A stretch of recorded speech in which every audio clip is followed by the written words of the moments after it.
Det er en af de kendteste historier i Japans historie. En klassisk og autentisk beretning om 47 samuraier, der mistede deres leder og derefter brugte 2 år på at planlægge deres hævn. Det er historien om de 47 roniner, en historie som er blevet skildret i talløse bøger, malerier og film, siden begivenhederne fandt sted i starten af 1700-tallet. Dengang var Asano Naganori en af de mest respekterede samuraier i hele landet. Den forhatte og korrupte politiker Kira Yoshinak havde ansvaret for at oplære Asano i ordentlig etikette. Kira var sur over, at hans respekterede elev ikke gav ham de gaver eller penge, han konstant forlangte, så han gjorde det værste, han kunne have gjort. Han fornærmede Asano. Han svinede ham til i dagvis, og da Asano blev kaldt for en landsbytosse uden manerer, kunne han ikke længere vende den anden kind til. Asano trak sit sværd og langede ud efter Kira, men han snittede kun hans kind, og vagterne kom imellem dem.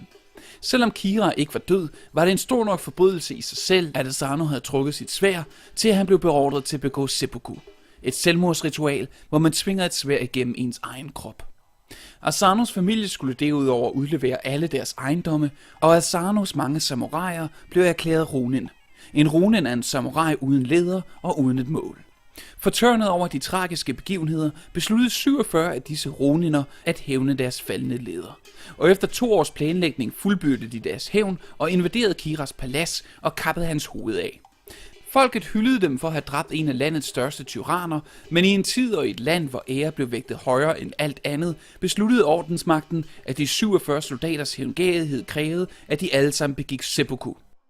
Få dage efter begik de alle sammen selvmord samtidigt, og her ligger de i dag begravet ved det buddhistiske tempel Senkaku-ji. Det er en storslået historie, som er blevet genfortalt utallige gange i Asien, men som vi sjældent hører meget om her i Vesten. Men det bliver der nok gjort om på næste år, hvor den amerikanske film 47 Ronin får premiere med Keanu Reeves i rollen som en fremmed kriger, der slår sig sammen med de 47 samuraier. UAP har været så venlig at sende os en række klip fra en pressekonference, der for nylig blev afholdt, hvor filmholdet debatterede det kommende værk. We got the script about, I don't know, it's a good year and a half ago. And the thing that struck me was, obviously I knew the history of the 47 Ronin. But the thing that was really interesting about it was this take is so different. I mean, we've seen Chushingura played out so many times in films and masterfully done that for the first time we could really see something from a Western point of view. And for us, it was about visualizing not so much a historical Japan, but really the dream of Japan. And we in the West have, to a certain extent, a romanticized idea of Japan. And we wanted to bring that to life in a way you haven't seen before. So instead of it being a historical epic, we wanted to turn it into a fantasy and bring a new world to life. And so I think that's what we're doing. You know, I think of it as a story of revenge, but also impossible love. And each kind of character has a struggle that, and a yearning that they can never fulfill, you know, and in the course of this story, the struggle for the love, the struggle for revenge, the struggle for honor, the struggle for the desire, you know, to want to be together, the struggle to have the rightful place. There are all of these kinds of struggles that I think, even though this is a kind of mythical world, I think people will be able to relate to. Hi, I'm Tadanobu Asano. I'm playing Kira, enemy of Asano. My name is Tadanobu Asano, but I'm enemy of Asano. Sorry.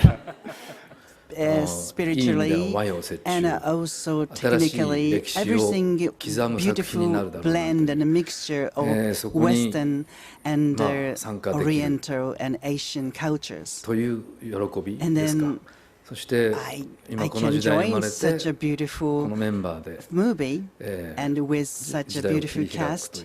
So very wonderful way I can make new page in the new era. So big expectation, big hope, but little bit fear, little bit to worry about. That's it. Don't worry, it's going to be great. I know, I believe you. We're going to Budapest because there are some new sound stages there. And frankly, they're bigger than anything here in the UK. I mean, UK obviously has great stages, but the scope of the film is such that we needed more space to construct the palaces that we're building, giant interiors of ships. I mean, crazy, crazy big sets, bigger than you've ever seen before, really. So we needed that kind of covered space, and in your country, they have brand new stages that are larger than life for a larger than life movie. So that's that. In terms of our influence, you know, listen, we've been watching more Japanese films than I think is healthy. And we've looked at every single style. And one of the things that we were thinking about from the very early days, you know, how do you categorize this film? What is it going to look like? Because we all say it's going to be like something you've never seen before.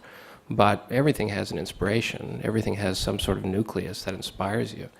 And for us, for me at least, I looked at some of the paintings. You know, you look at Hiroshige, Hokusai.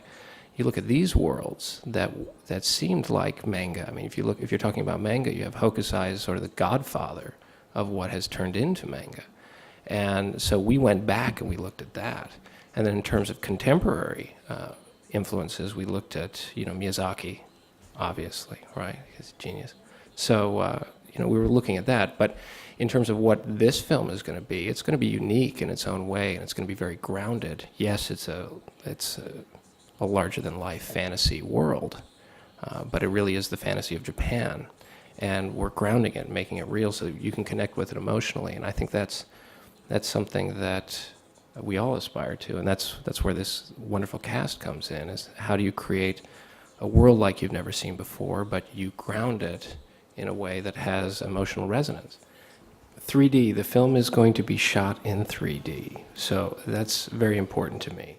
From the very beginning, Universal Pictures and Scott and Pam were discussing shooting this in stereo. We talk about stereoscopic, two eyes. So from the very beginning, Universal Pictures was pretty keen on getting into this new movement of cinema, which is stereo film. And they came to me and they said, "What do you think?" And I went, I don't know yet. The movie needs to work in 2D. The movie can work we could play it out right here and it should be able to work and you should be able to cry. But really, how could we heighten it? And we wanted to give the viewer an event. So it's not just a traditional movie that you're going to. This is something akin to a Broadway show. It's huge. You want to dress up to go see it, right? Det var alt for denne gang på Filmz TV. I fredagens Filmz TV-udsendelse anmelder vi naturligvis ugens nye premierefilm, og vi kigger især nærmere på The Roommate, en amerikansk thriller instrueret af danske Christian E. Christiansen, som vi har et eksklusivt interview med. Vi benytter samtidig lejligheden til at kigge på nogle af de andre danskere, som har slået gækken løs med succes i Hollywood. På gensyn. Husk, at du let kan finde alle vores Filmz TV-udsendelser på hjemmesiden under Filmz TV-fanebladet. De ligger også i high definition på video.dk, hvor du også kan finde flere udsendelser af Railgun TV, vores web-tv-program om spilverden. Du kan også læse flere anmeldelser og artikler på Filmz, som du kan diskutere i vores omfattende forum.